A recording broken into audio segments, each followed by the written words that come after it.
Zero से शुरुआत करना और एक मुकाम पे लेके जाना मेरे लिए बहुत चैलेंजिंग टाइम था वो।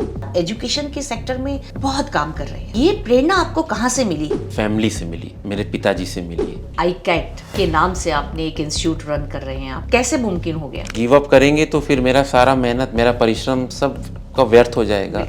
I have given my best at that time. Celebrity से भी मिलते रहते हैं, कैसा एक्सपीरियंस मिलने का रहा? मुझे कई सारे सम्मान मिला, अवार्ड्स मिले, पूर्वांचल आइकन अवार्ड से सम्मानित भी हूँ। आपके पास ऐसी क्या इन्फॉर्मेशन है देवरिया के बारे में? हमारे देवरिया जिले से लोग ये बॉलीवुड में भी हैं, IAS PCS भी हैं, इसरो तक गए हैं हमारे जिले के लोग। किस मकसद से आप बीजेपी में जुड़े? जी, मकसद मैम मेरा बस समाज सेवा है। गरीब बच्चे जो हैं जी, उनको आप फ्री एजुकेशन देते हैं? समाज सेवा मेरा लक्ष्य है और शिक्षा मेरा माध्यम। आपको डॉक्टरेट की जो उपाधि मिली, कैसा लग रहा है? प्राउड मूवमेंट था। नमस्कार दोस्तों, स्वागत है आपका एक ऐसे एपिसोड में जो ना सिर्फ प्रेरणा देगा बल्कि सोच बदल देगा।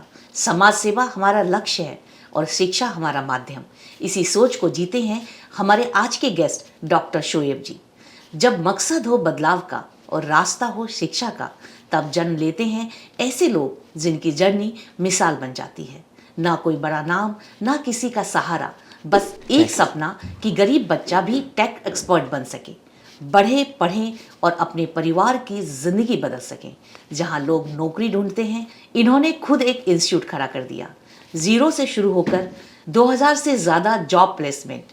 ये सिर्फ आंकड़े नहीं बल्कि हजारों सपनों के सच होने की कहानी है। डॉक्टर शोएब के लिए समाज सेवा कोई काम नहीं बल्कि जिंदगी की दिशा है।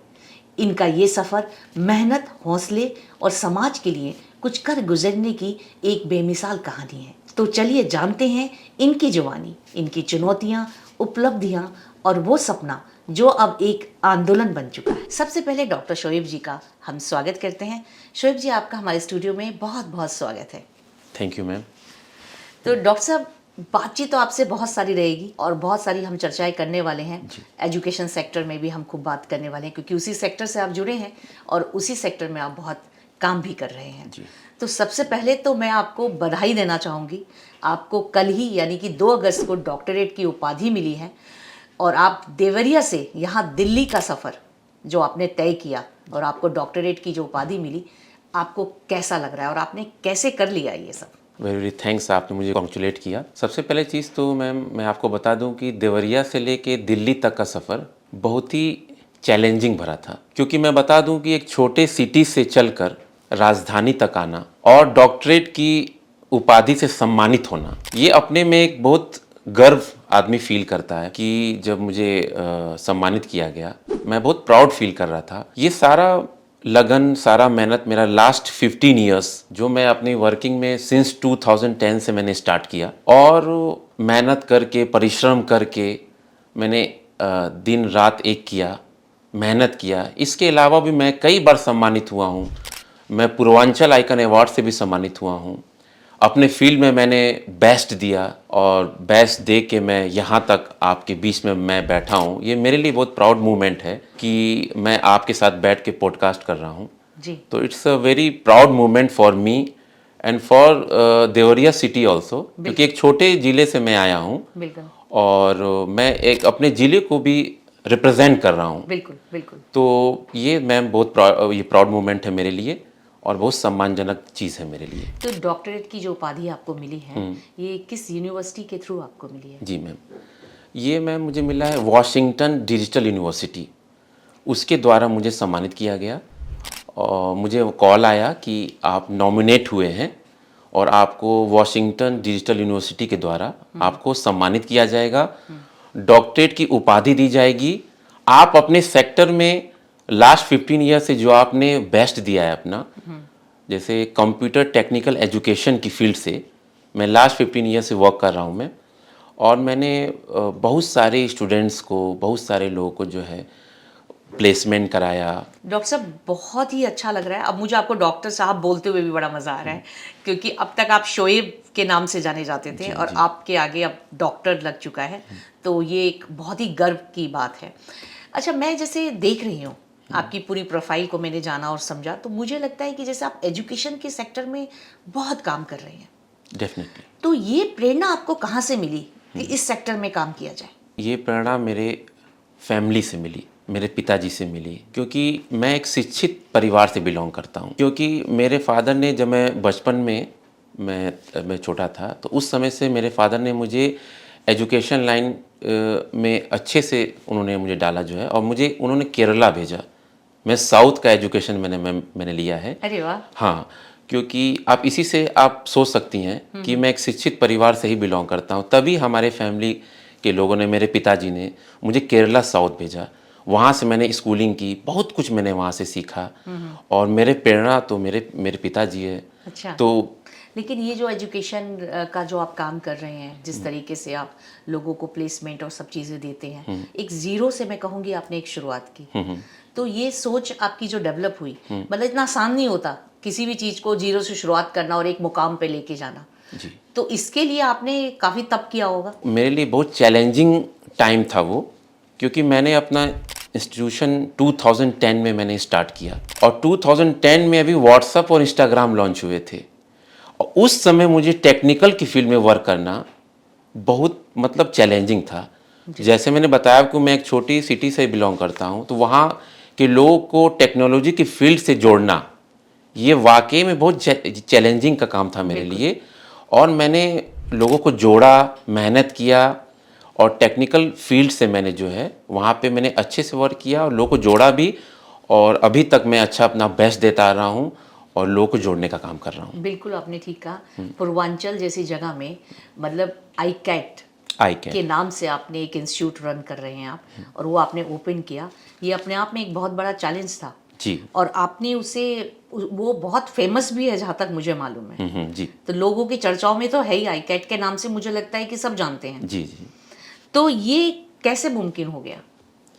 ये मैम मुमकिन हुआ सब परिश्रम को देखते हुए। क्योंकि जैसे मैंने बताया कि 15 ईयर से मैंने जब वर्क किया, तो मैंने अकेले मैंने स्टार्ट किया, और लोगों को जोड़ते जोड़ते मैंने टेक्निकल के फील्ड में मैंने वर्क किया। अभी लोग वहाँ पे उतना अवेयरनेस नहीं था, जैसे मैंने बताया ना, सिंस 2010। बिल्कुल। तो उस समय अभी लोगों के हाथ में अभी स्मार्टफोन सही से नहीं थे, मैंने बताया ना आपको जो है। और उस समय मैंने टेक्नोलॉजी के फील्ड में लोगों को जोड़ा, तो जाहिर सी बात है, आप सोच सकते हैं कितना चैलेंजिंग था मेरे लिए जो है। बिल्कुल। मैंने लोगों तक अपनी बातें पहुंचाई। कई बार ऐसा भी स्थिति आया मेरे सामने कि गिव अप कर दूं, तो मैंने कहा कि भाई गिव अप करेंगे तो फिर मेरा सारा मेहनत, मेरा परिश्रम सब का व्यर्थ हो जाएगा। तो I have given my best at that time. मैंने संघर्ष किया, I have given my best, work hard. तो ये सब करते करते मैम मुझे जो है, मुझे सफलता मिली। और जैसे आपने कहा कि ये आपकी छोटे से ज़िले से लेके पूर्वांचल तक आपका नाम है, तो मैम जैसे मैंने वर्क किया पूर्वांचल तक, अपने मेहनत की। बच्चों को, हाँ जी पहुंचाया, मेहनत किया मैंने जो है, लोगों को ज़्यादा से ज़्यादा अपने जोड़ने का अच्छा, काम एक किया। चीज़ और बताइए, जो मैंने देखा और समझा आपके बारे में, तो मैंने देखा कि आप गरीब बच्चे जो हैं, जी। उनको आप फ्री एजुकेशन देते हैं। जी। तो ये आपने किस सोच के साथ इसको डेवलप किया कि चलो फ्री एजुकेशन भी दी जाए? लिटरली मैम, मैंने जैसे कि मैं एज ए सोशल वर्कर भी हूँ। जैसे मेरा एक, जैसे अभी आपने एक लाइनिंग बोली थी जो है कि समाज सेवा मेरा लक्ष्य है और शिक्षा मेरा माध्यम। तो अगर मुझे सोशल होना है तो मुझे समाज में काम भी तो करना है। बिल्कुल। तो मैंने सोचा कि टेक्निकल के फील्ड में सारे लोग को जोड़ा जाए। पैसे के वजह से कोई गरीब ये ना कहे कि मुझे टेक्नोलॉजी से मैं नहीं जुड़ पा रहा हूँ। बिल्कुल। तो मैंने गरीब बच्चों को जोड़ा, मैंने फ्री ऑफ कॉस्ट, जो वाकई में गरीबी रेखा के आपके नीचे के बच्चे हैं। और मुझे लगता है गरीबी तो वहाँ है ही बहुत ज़्यादा। मैं बिल्कुल है। अब जैसे कि अगर ऐसे समाज सेवी लोग अगर वर्क करेंगे तो गरीबी जाहिर सी बात है दूर होना है। बिल्कुल। जैसे मैं वर्क कर रहा हूँ, मेरे साथ साथ और भी लोग वहाँ वर्क कर रहे हैं, और समाज में सेवियों को जोड़ने का काम मैंने किया है अपने मुझे टीम। लगता है कि एजुकेशन में या किसी भी सेक्टर में हम कहीं भी जाते हैं, गरीबी तो आपके हर शहर के बाहर जब कोई गांव आपको दिखता है तो डेवलप करने के लिए किसी ना किसी को तो बीड़ा उठाना ही पड़ता है। बिल्कुल। कोई तो आगे बढ़ेगा कि उसको सुधारने की कोशिश करेगा। तो मुझे लगता है वही काम आपने किया। बिल्कुल। आपने सोचा कि ये सेक्टर ऐसे ही रहेगा अगर हम जैसे लोग, कुछ आपके जैसे और भी लोग होंगे जो काम कर रहे होंगे, और आपने सोचा कि क्यों ना एजुकेशन पे ही काम किया जाए। तो डेफिनेटली ये एक अच्छी सोच के साथ आप इसको लेकर चले, और जब अच्छी सोच के साथ आप डेवलप करते हैं तो उसका मुझे लगता है परिणाम भी बहुत अच्छा होता है, जी। और जो आज आपको देखने को मिल रहा है। जी जी जी जी। तो आपने और क्या क्या परेशानियां वहाँ पे देखी? जैसे एजुकेशन के लिए किसी को मनाना, कहना, फ्री एजुकेशन दे रहे हैं, फ्री एजुकेशन लोगों को समझ में नहीं आती है, उसके लिए भी काफ़ी आपको मतलब लोगों के साथ कनेक्ट करना पड़ा होगा कि भाई आप आइए, जुड़िए, करिए, लेकिन ऐसा वाला माहौल भी आपने देखा होगा। जी मैं बिल्कुल मैंने देखा।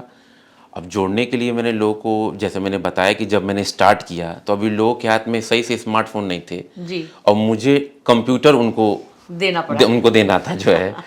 तो उस समय मैंने बहुत वर्क हार्ड किया जो है। मैंने लोगों को मैंने बताया कि आने वाला समय डिजिटल होने वाला है, जो बिल्कुल। देखिए आज देखिए अब तो एआई का टाइम हो गया। एआई का टाइम आ गया है, डिजिटली सारी चीजें हो गए हैं। बिल्कुल। आज उन चीजों को लोगों ने समझा। जैसे उस समय 15 ईयर्स बैक जब हम जाते हैं तो आपका डिजिटली उतना मतलब भी प्रोग्रेस हो रहा था। बिल्कुल। अभी मैंने बताया ना 2010 में अभी तो व्हाट्सएप और इंस्टाग्राम लॉन्च हुए थे। बिल्कुल। तो वैसे समय में आप सोच सकती हैं कि लोगों को कंप्यूटर पकड़ाना बहुत। कितना मेहनत का काम था। बिल्कुल। तो मैंने लोगों को आपको समझाया, मैंने बोला कि आप लोग जुड़िए, क्योंकि आने वाला समय आपका future, if anybody is going anywhere to do a job और अ बिजनेस, बिल्कुल। so you have to face interview, and to face interview you need technical knowledge as well as spoken also. बिल्कुल।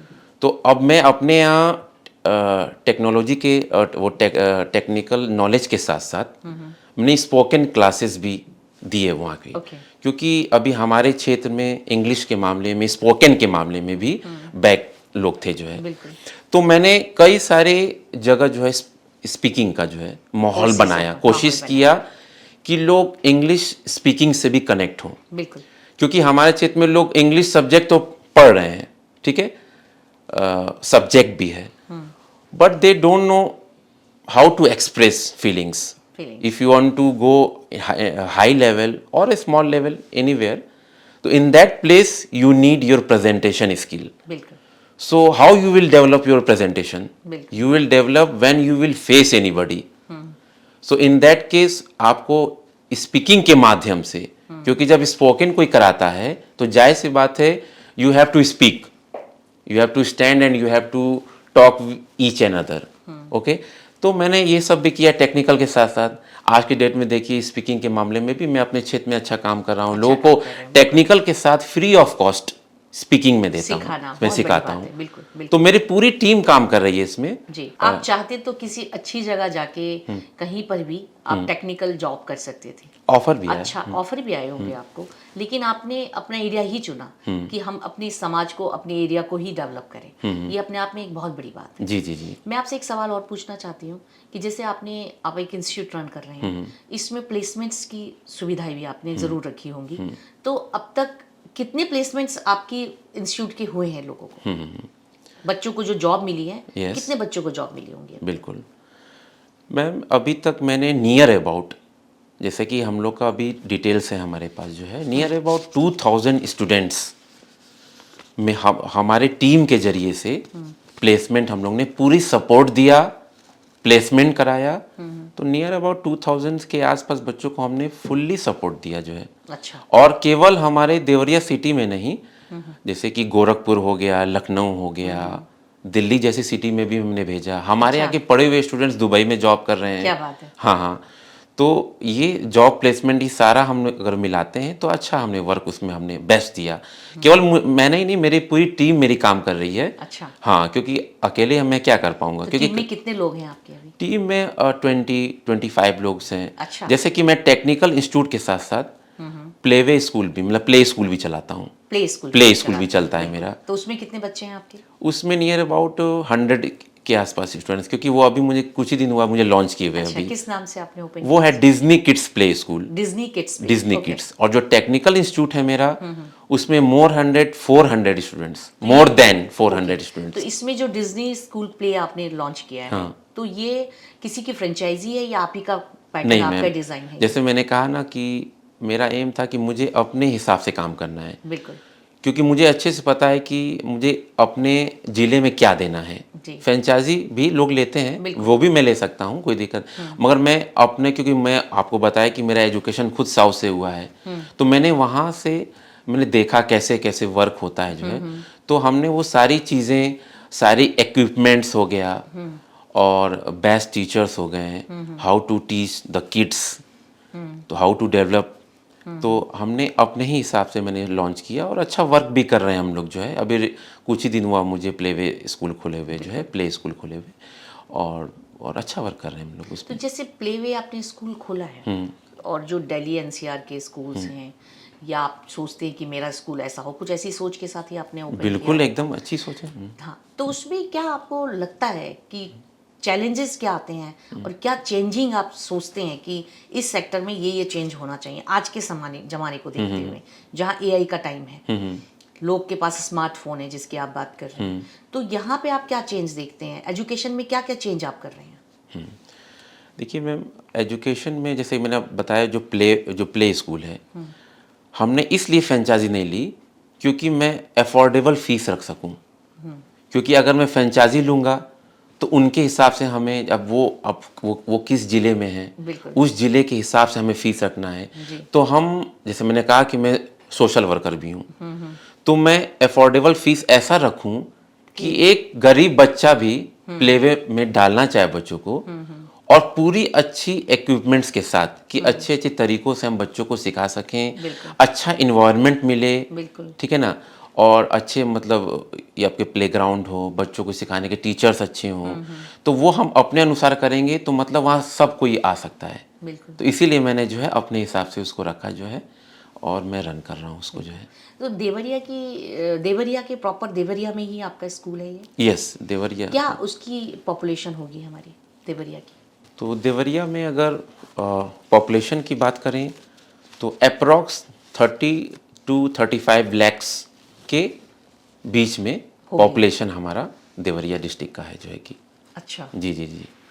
तो वो शहर के अंदर है आपका ये प्रॉपर? हाँ, जैसे पूरे ज़िले में, जैसे उसमें और भी कई सारे विलेज भी जुड़े हुए हैं, विलेज वगैरह जो है, तो उस ज़िले की जितने भी, मतलब अंडर में, जो देवरिया ज़िले के अंडर में जितने भी आते हैं, तो वो बच्चे पढ़ने के लिए आते होंगे जो गांव हाँ हाँ हाँ हाँ, वो शहर की तरफ भी आते हैं। अब तो गांव भी डेवलप हो रहा है, गांव काफ़ी में भी चीज़ें। सारी फैसिलिटीज़ दे रहे हैं, बिल्कुल बिल्कुल। तो काफ़ी चीज़ें मतलब डेवलप हो अच्छी रही हैं। डेवलप हाँ, अच्छी डेवलपमेंट हो रही है। चलिए, ये तो हम लोग एजुकेशन के सेक्टर में बात कर ही रहे हैं, तो एक सवाल मेरे मन में और भी आ रहा है कि जैसे आपका इंस्टीट्यूट है, तो ये केवल एक एजुकेशन पे ही फोकस नहीं है, जितना मुझे पता है इसमें आपके सेमिनार, वर्कशॉप, इस टाइप के अवेयरनेस कैंपेन्स भी रन करती हैं, तो करते जो आप जी। करते हैं, तो इसका क्या मकसद क्या है आपका? जी जी मैम, मकसद ये है कि अपने स्टूडेंट्स को, जो हमारे आईकेट इंस्टीट्यूट से जो जुड़े हुए स्टूडेंट्स हैं, उनको हम और क्या एक्स्ट्रा चीज़ दें कि वो बच्चे और अपनी लाइफ में आगे बढ़ सकें।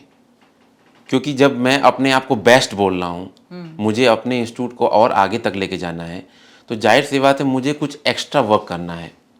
अब जैसे आपने कहा कि सेमिनार्स हो गए, अवेयरनेस कैंप्स हो गए, तो ये मैं टाइम टू टाइम कराते रहता हूँ। अभी हाल में ही कुछ दिन पहले की बात है, हमने सेमिनार कराया जिसमें हमारी देवरिया डिस्ट्रिक्ट की जो जिलाधिकारी मैम है, दिव्या आपका मित्तल मैम, अच्छा उनके द्वारा बच्चों को सेमिनार हमने कराया। अच्छा। तो वो भी उनके द्वारा हमारी बात हुई जो है, हमारे मोस्टली सारे स्टूडेंट्स जो है कलेक्टेड सभागार में गए। अच्छा, हाँ, बहुत कलेक्टेड बड़ी आपका बात है। सभागार में जाके जो है, वहाँ सारे स्टूडेंट्स बैठे जो है, और जो जिलाधिकारी मैम है हमारी, उन्होंने बच्चों को बहुत अच्छा मोटिवेशनल स्पीच दिया। अरे वाह। कुछ बच्चों को उन्होंने सम्मानित भी किया, जिससे बच्चों के अंदर कॉन्फिडेंस लेवल जागा। जब वो टेबल पे बैठ के डायरेक्ट जो जिले की जो डीएम है, वो डायरेक्ट पूछ रही है कि आपको क्या सवाल करना है, बिल्कुल, तो इससे अच्छा मोटिवेशनल स्किल कुछ नहीं हो सकता, कुछ नहीं मिल सकता। बिल्कुल बिल्कुल बिल्कुल। कि एक ग्रेड का अधिकारी, एक जिले की जिलाधिकारी, और डायरेक्ट बच्चों से एकदम घुल मिल के, एकदम फ्रीली उनसे क्वेश्चंस पुट अप कर रही हैं कि what you want to ask, freely you can ask. वाह। तो अब वो बच्चे के अंदर कॉन्फिडेंस आया कि मैं भी कुछ कर सकता हूँ, कर सकती हूँ। कुछ सम्मानित हुए बच्चे उनके हाथों से। तो ये चीज़ इसलिए मैं करता हूँ कि इंस्टीट्यूट के जो स्टूडेंट्स हैं तो उनको कुछ एक्स्ट्रा चीज़ मिल जाए। कुछ अवेयरनेस कैंप में निकालता हूँ, जैसे कि to follow the traffic rules, save plants and trees. बहुत अच्छी बात है। ठीक है ना। तो ऐसे चीज़ में निकाल के मतलब पढ़ाई के साथ साथ विद एजुकेशन, जैसे कहते हैं ना, लिटरेट भी बनिए। लिटरेट बनिए, बिल्कुल। क्योंकि most of them peoples are only taking education, they are not literate. तो बहुत ज़रूरी है। हाँ, वो ज़रूरी है। तो जब बच्चा ये सारी चीज़ें करेगा, देखेगा, और तो उनको फील होगा कि हाँ, मुझे भी ये सारी चीज़ें करनी चाहिए और एक अच्छे इंस्टीट्यूट में मैं पढ़ाई कर रहा हूँ या कर रही हूँ। तो ये सारी चीज़ें हम करा के बच्चों की कॉन्फिडेंस लेवल को हाई करते हैं और अपने आप को भी मजबूत बनाते हैं कि मेरी संस्था और आगे बढ़े। बिल्कुल। तो ये तो आप बहुत ही बखूबी सारी चीज़ें निभा ही रहे हैं। इसके साथ साथ आप स्टूडेंट्स को लैपटॉप, साइकिल, ये सब भी फ्री प्रोवाइड करते हैं। तो ये आप मैनेज कैसे कर लेते हैं? जी जी, इतनी चीज़ें मैनेज करना इतना आसान तो नहीं होता। तो ये आप कैसे मैनेज करते हैं? बिल्कुल, मैं बहुत अच्छा सवाल पूछा आपने, क्योंकि जैसे मैंने कहा कि मैं सोशल वर्कर भी हूँ और समाज में जब मैं वर्क करता हूँ तो मेरे जैसे सामाजिक लोग भी मुझसे जुड़ते हैं। तो ये मैनेज करने में मुझे ज़्यादा कठिनाई नहीं आती है, क्योंकि ऐसे सामाजिक लोग भी मेरे साथ हैं कि जो वो भी आगे बढ़ना चाहते हैं और कुछ समाज में काम करना चाहते हैं। तो मैं उन लोगों को जोड़ के अपने साथ, अपने टीम में जो है, और जैसे कि मैं अपने इंस्टीट्यूशन वगैरह में इवेंट्स कराते रहता हूँ। तो इवेंट्स में मैं क्या करता हूँ कि जैसे कि कुछ कंपटीशन करा दिया मैंने, जैसे कि स्कॉलरशिप वगैरह हो गया, जनरल नॉलेज कॉम्पिटिशन्स हो गए, कंपटीशन है। उसमें मैं स्टूडेंट्स वगैरह को फॉर्म्स में आपको भरवाता हूँ। जो पूरे ज़िले के बच्चे जो है स्टूडेंट्स फॉर्म को भरते हैं, एग्ज़ाम्स बीट करते हैं, अच्छा।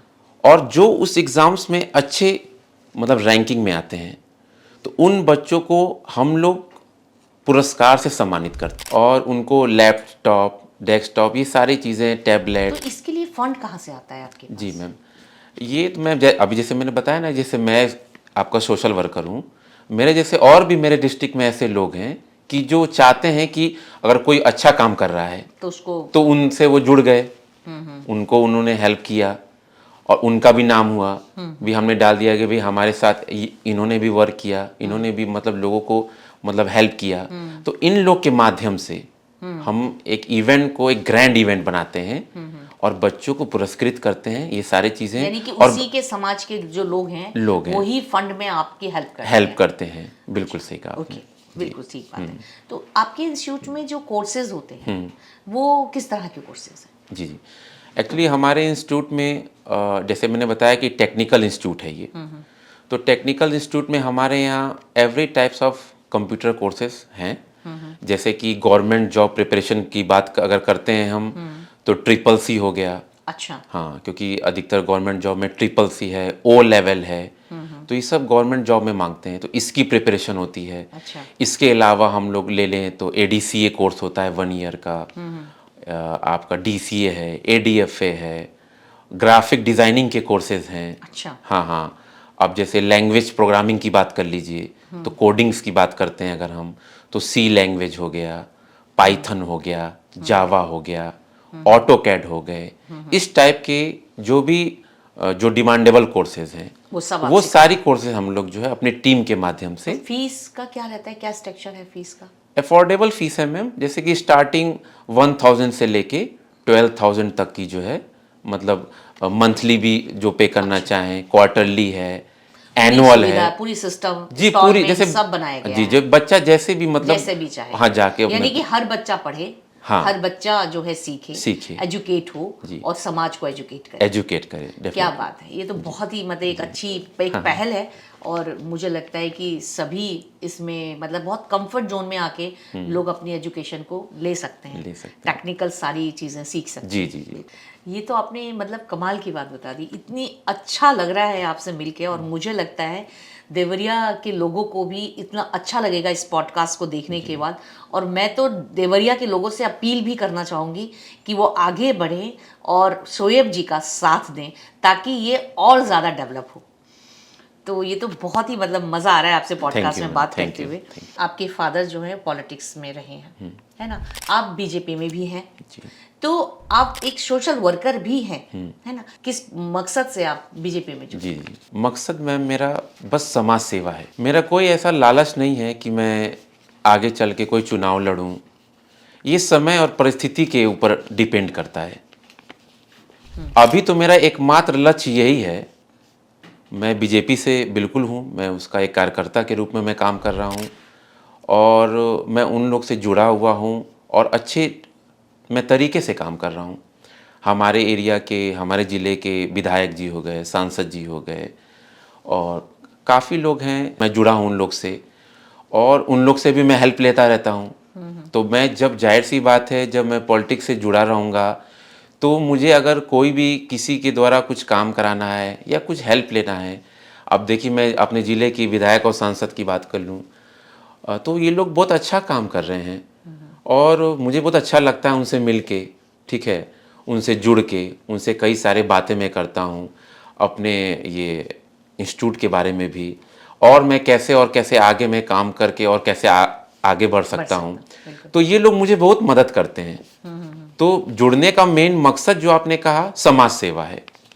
कोई ये नहीं है कि मुझे चुनाव ही लड़ना है, क्योंकि अगर आप सबके बीच से जुड़े हुए हैं तो यही अपने में बहुत ये सम्मानजनक बात है कि आप सारे पब्लिक के साथ साथ सारे अधिकारीगण, नेतागण, सब लोग मतलब से मैं जुड़ा हूँ, सब लोग पर्सनली मुझे जानते हैं। और जैसे अभी आपने क्वेश्चन आपने ये भी किया कि आपके फादर भी पॉलिटिक्स में थे, बिल्कुल, तो जाहिर सी बात है कि वही जेनेटिक मेरे अंदर भी है। हमारे फैमिली में और भी पहले के लोग जो है पॉलिटिक्स में रहे हैं, अधिकारी रेंज पे रहे हैं। जैसे फादर की बात कर लीजिए आप, तो मेरे फादर ने एमएलसी का चुनाव लड़ा, ठीक है, वो आज भी जुड़े हुए हैं। आज भी जैसे मैं वर्क कर रहा हूँ तो मैं अपने पिताजी के माध्यम से ही मैं वर्क कर रहा हूँ, उनके द्वारा मैं वर्क कर रहा हूँ, उनको साथ में लेके वर्क कर रहा हूँ उनसे, क्योंकि मेरे जो इंस्पिरेशन है, सोर्स ऑफ इंस्पिरेशन, मैं इंस्पायर होता हूँ उनसे, बिल्कुल, क्योंकि वही जेनेटिक मेरे अंदर है। तो वो जब उन्होंने चुनाव लड़ा तो काफ़ी अच्छे में तरीके से उन्होंने वर्क किया जो है और उन्होंने लोगों की मदद की। उनका भी एकमात्र यही लक्ष्य था जो है कि लोगों की मदद करना। जी जी, तो इसीलिए मैं भी इसमें मैं जुड़ा हूँ कि मैं समाज सेवा कर सकूँ और लोगों से मैं आपके जुड़ सकूँ। तो यही एकमात्र मेरा मकसद है जो है कि। अच्छा, आप बहुत सारी सेलिब्रिटी से भी मिलते रहते हैं, मैं आए दिन आपकी पिक्चर्स भी देखती रहती हूँ कि आप बहुत डिफरेंट सेलिब्रिटी, अच्छे सेलिब्रिटी से मिलते हैं। तो आपका कैसा एक्सपीरियंस सेलिब्रिटी के साथ मिलने का रहा? लिटरली मैम, मुझे बचपन से ही शौक था। अच्छा, हाँ, जब मैं पढ़ाई करता था उसी समय से मेरी शौक थी कि मैं बॉलीवुड में भी मतलब जुड़ूं, ठीक है। तो एजुकेशन के साथ साथ मैं मेरा इंटरेस्ट था। तो जब मैं और आगे बढ़ा तो मुझे कई सारे, जैसे आपको मुझे सम्मान मिला, मुझे अवार्ड्स मिले। तो अभी जैसे मैं पूर्वांचल आइकन अवार्ड से सम्मानित भी हूँ मैं। अच्छा, और वो भी सुपरस्टार गोविंदा जी के हाथों से। क्या बात है।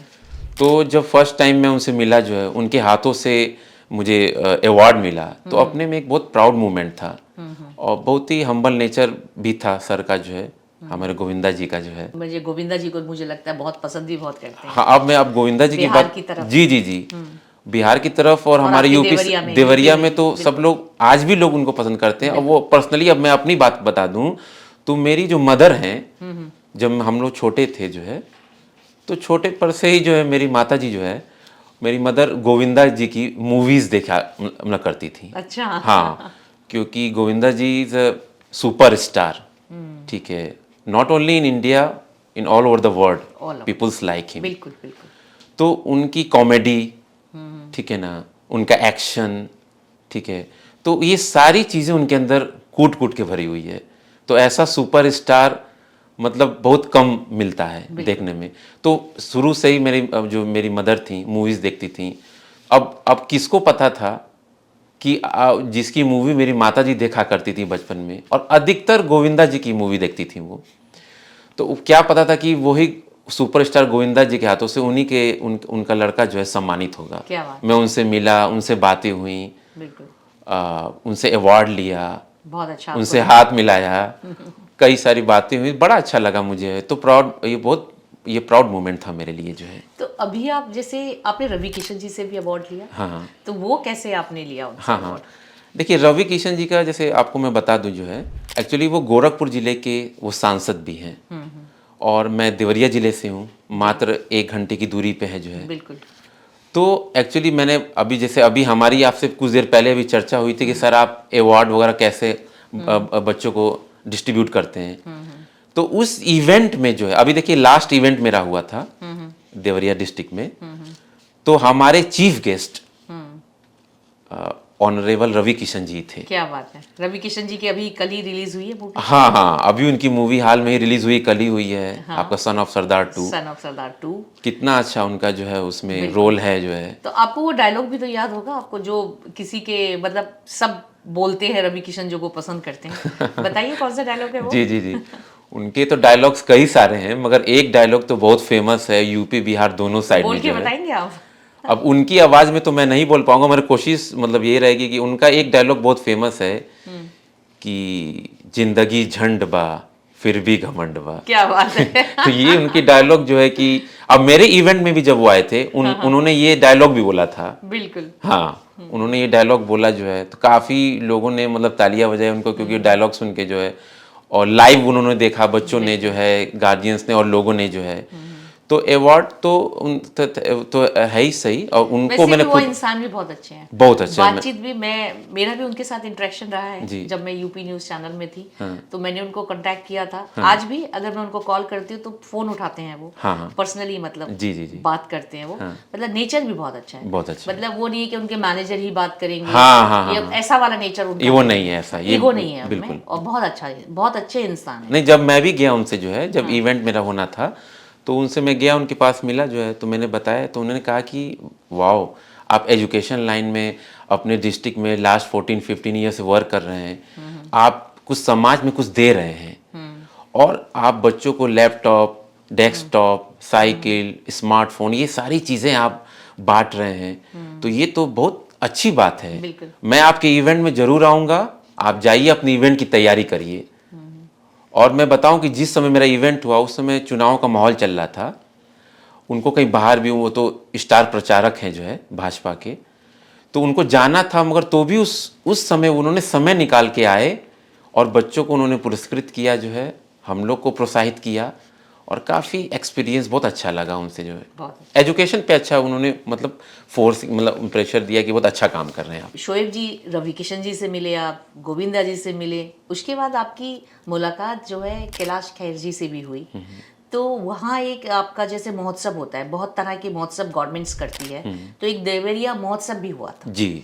तो वहाँ आप कैसे पहुँचे और कैसे आपकी मुलाकात हुई? मैं चाहती हूँ वो भी आप एक बार बताएं हमें। हाँ हाँ हाँ, देखिए जो महोत्सव की आपने बात की, वो हर जिले में जो है, देवरिया महोत्सव, गोरखपुर महोत्सव, ये जो इवेंट्स होते हैं वो प्रशासनिक होते हैं। इसकी सारी देख रेख डीएम के हाथों में होता है। जी। और जैसे कि मैंने बताया कि मैं वर्क करता हूँ, मैं सोशल वर्कर हूँ, तो हमारे पास भी इनविटेशन आया जो है कि आप लोग को भी इवेंट्स में आना है, और उसमें मैं गया जो है, और मुझे सम्मानित करने का मौका मिला। तो जिलाधिकारी जी ने कहा कि आप बुके से जो है पद्मश्री कैलाश खेर जी को सम्मानित करिए, जो है उनका वेलकम करिए। तो मेरे लिए बहुत गर्व की बात थी, क्योंकि ऐसे प्रशासनिक इवेंट में जाके, कि जो प्राइवेट लोग वहाँ पे अलाउ नहीं होते हैं, मतलब स्टेज पे मतलब ऐसे जाके करना जो है, तो मेरे कामों को देखते हुए, ठीक है, उन्होंने लगा कि बहुत अच्छा मैं काम करता हूँ देवरिया आपके ज़िले में, तो इनविटेशन मेरे पास भी आया, और जो जिलाधिकारी थे उस समय, उन्होंने मुझे चांस दिया कि आप आइए, खड़े होकर उनको जो है वेलकम करिए। तो और प्लस उनके बहुत सारे सॉन्ग्स वगैरह, उन्होंने लाइव शो उन्होंने किए, पूरी देवरिया डिस्ट्रिक्ट ने उसको देखा, और काफ़ी अच्छा लगा मैम। और ऐसे ही हमने जो है कि मैं गया, उनको मैंने उनका वेलकम किया बुके से जो है, तो बहुत अच्छा रहा। अच्छा, तो मतलब सब सेलिब्रिटी से आप मिलते रहते हैं।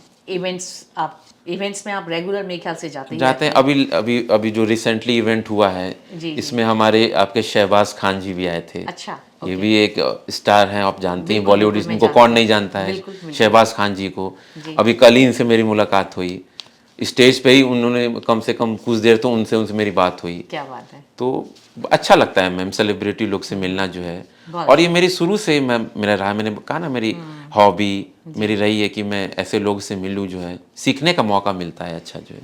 अच्छा, एक पंकज त्रिपाठी जी से जो आजकल बहुत चर्चित में रहते हैं, हाँ हाँ तो उनसे भी आपकी एक मुलाकात हुई। जी वो कैसे मुलाकात हुई है? जी जी जी।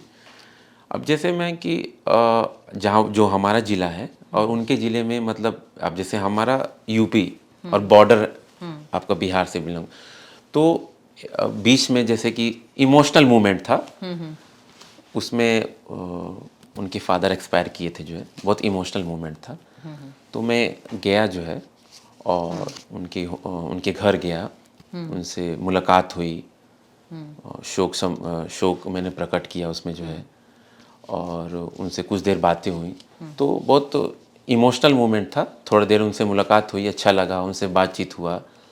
तो ऐसे मैं गया, उनसे मुलाकात हुई मेरी। मैं चाहती हूँ आपके पास ऐसी क्या इन्फॉर्मेशन है देवरिया के बारे में जो आप हमारे पब्लिक को, हमारे श्रोताओं को बताना चाहते हैं? जी जी जी बिल्कुल, जो है क्योंकि मैं देवरिया डिस्ट्रिक्ट से ही बिलोंग करता हूँ, और मैं आपको बताना चाहूँगा कि देवरिया हमारी देवों की नगरी कहा जाता है। और वो भले आपका वो जो देवरिया ज़िला है वो अभी डेवलप हो रहा है, बहुत सारी चीज़ डेवलप हुई है। वहाँ के युवा, मैं युवा पीढ़ी की जो बात करता हूँ, वहाँ की जो युवा है वो बहुत परिश्रमी है। क्योंकि हमारे देवरिया ज़िले से कई लोग हर फील्ड में हैं। हमारे देवरिया ज़िले से लोग ये बॉलीवुड में भी हैं, IAS PCS भी हैं, बिल्कुल, ठीक है ना, इसरो तक गए हैं हमारे ज़िले के लोग, हमारे भाई बहन, वो सभी लोग मतलब कहाँ से कहाँ पहुँच गए। तो भले वो ज़िला छोटा है मगर हमारे काम बड़े हैं। काम बढ़े। अब एग्जाम्पल मुझे ही देख लीजिए, मैं भी तो वहाँ से करके यहाँ आज आपके सामने बैठ के, बिल्कुल, और राजधानी दिल्ली में मैं बैठ के पॉडकास्ट कर रहा हूँ आपके साथ। बिल्कुल। तो वहाँ के लोग बहुत मेहनती होते हैं, और हम लोग अपने आप को आगे बढ़ा रहे हैं, परिश्रमी होते हैं। और ख़ासकर युवा की मैं जो बात करूँ, कुछ कर गुजरने की इच्छा। चाहत और इच्छा हमेशा रहती है हमारे आपका देवरिया ज़िले के लोग की। बिल्कुल, बिल्कुल। जी। बिल्कुल आपने सही बताया। चलते चलते एक सवाल मेरे हमारे यूथ के लिए, कि आप यूथ को क्या मैसेज देना चाहते हैं जो कि एजुकेशन के सेक्टर में बहुत ज़्यादा कंफ्यूज रहती है, करियर को लेके बहुत कंफ्यूज है, जी। तो उन्हें कोई मैसेज देना चाहेंगे? मैं चाहूँगी आप कोई बिल्कुल मैसेज दें। बिल्कुल। मैं आज के यूथ को मैं ये कहना चाहूँगा कि नेवर गिव अप, आशा कभी मत छोड़िएगा आप लोग। क्योंकि अपने काम को लेके B greedy for your ambition, be hungry for your ambition. क्योंकि अगर आप मेहनत करते हैं तो परिश्रमी है जो आपको आगे तक ले जा सकता है। आपका विश्वास है, जो कॉन्फिडेंस लेवल है, कभी भी लो मत रखिएगा। क्योंकि जीवन में कभी कभी ऐसी भी समय आती है क्योंकि आपको ये फील कराएगा कि गिव अप, मगर नहीं, every failure is your new lesson, and every lesson is a की टू सक्सेस। आपकी हर असफलता एक ऐसा सबूत है, एक ऐसा माध्यम है कि जो आप असफलता से सीखिए और उसको कमजोरी मत बनाइए। उस असफलता को सफलता के लिए मेहनत करिए, उसे सीख लीजिए। जब आप सीखेंगे, क्योंकि जब आप मेहनत करते हैं तो कई बार गिरते हैं। आप खुद ही बताइए कि जब कोई बच्चा जब बड़ा होता है, जब चलना सीखता है, तो वो कई बार गिरता है, मगर वो गिर के खुद खड़ा होता है। तो आप कई बार लाइफ में ऐसी समस्याएं आएंगी कि आपको लगेगा कि मुझे ये काम नहीं करना चाहिए। क्योंकि एक एम बनाइए अपना। जब आप एम बनाएंगे तो उस एम पे वर्क करिए, चाहे कोई भी समस्याएं आए आपके पास आए। क्योंकि वर्क, आप जब हार्ड वर्क करते हैं, जब परिश्रम करते हैं, तो कई सारी कठिनाइयां का सामना करना पड़ता है। आप एग्जाम्पल मुझे ले लीजिए, जैसे मैंने ज़ीरो से स्टार्ट किया और एक छोटे ज़िले से मैंने वर्क किया, और आज मैं बैठ के दिल्ली में बैठ के पॉडकास्ट कर रहा हूँ। तो मुझसे भी कुछ सीख लीजिए क्योंकि मैंने नेवर गिव अप, क्योंकि मेरे लाइफ में, मैं अपनी बारे में बता दूं, मैंने मेरे लाइफ में कई बार ऐसी ये परिस्थितियां आई कि मुझे लगा कि अब मैं कर नहीं पाऊंगा, ठीक है ना। कई लोगों ने साथ दिया, कई लोगों ने साथ छोड़ा, मगर तो भी मैंने हिम्मत नहीं हारी। तो अगर आप हिम्मत नहीं हारते हैं, अगर आप मेहनत करते हैं, अगर अपने काम के प्रति डिवोटेड रहते हैं, ठीक है ना, तो आप, जाहिर सी बात है, दुनिया की कोई भी ऐसी ताकत जो नहीं है जो आपको सक्सेस होने से ना रोक सके। डॉक्टर शोएब जी, आपसे बात करके बहुत मज़ा आ रहा है और पॉडकास्ट बहुत इंटरेस्टिंग होता जा रहा है हमारा, क्योंकि हम काफ़ी कुछ इन्फॉर्मेशन के तौर पे ऑडियंस की तरफ पहुंचा रहे हैं। तो मैं एक सवाल आपसे और पूछना चाहती हूँ कि जैसे आप कोर्सेज कराते हैं और वहाँ पे बच्चे भी आते होंगे, तो उसमें जो बच्चों की डिमांड्स होती होगी, तो क्या क्या चैलेंज आते हैं जिसको आपको फेस करना पड़ता है? जी जी, मैं वो जानना चाहती नहीं नहीं, बिल्कुल आपने सही कहा, बहुत सारे चैलेंजेस आते हैं। जैसे कि हमारे यहाँ जो कोर्सेज चलते हैं, जैसे मैंने बताया कि 3 मंथ से लेके 1 ईयर तक के कोर्सेज होते हैं जो हूँ है। जी। अब कभी कभी ऐसी इंक्वायरीज आती हैं कि जिनके पास समय बहुत कम होता है।